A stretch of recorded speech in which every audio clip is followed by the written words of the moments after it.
Повече от 800 участника се включиха във втората колоездачна надпревара Летап България от Тур дю Франс. Стартът бе даден в центъра на Велинград.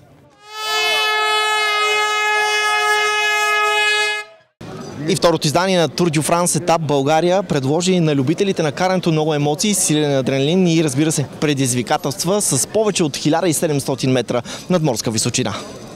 И тази година участниците можеха да избират между два маршрута – дълъг 102 км и кратък 57.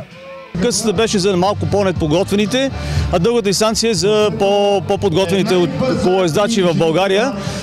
Нека това да бъде и предизвикателство за тези, които стартират на 57 тази година. Следващата година стартират на по-дългата дистанция. Тази година имаме малко по-бързо преминаване на трасето с рекорди на двете отсечки, така че мисля, че това, което направихме тази година, е малко по-добре от предната.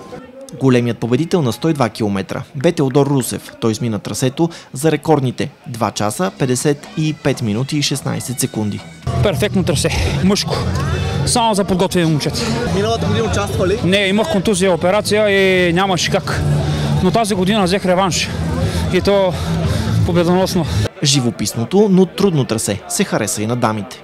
Супер е, голямо преживяване, тръпка, емоция, предизвикателство за волята.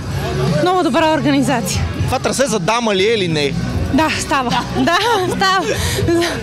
Съха се. Волна ли са това, което показа резултата? Не, можех по-добре, обаче с тая раничка нещо. Не ми беше добра идеята да я нося. При дамите в дългата дистанция най-бърза бе Петя Минкова. В по-кратката дистанция първи завърши Николай Михайлов, а при дамите Йоана Вълканова. Стартът на състезанието и тази година даде кмета на Велинград Костадин Коев. След първата година останаха и организатори, и участници изключително доволни, така че за втора поредна година ни гласуваха доверие. Миналата година имаше 750 участника, тази година са над 900. Надявам се, че тази година ще се представим по начина, който очакваме и до година за трети път да ни гласуват доверие да направим това събитие.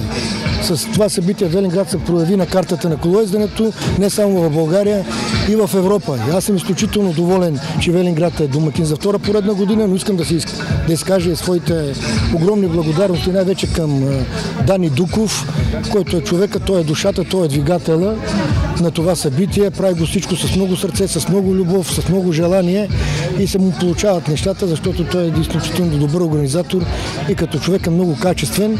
Страната ни е подписала дългосрочен договор с лицензианта на състезанието, така че състезатели и организатори вече гледат към третото издание на Летап България by Тур дю Франс.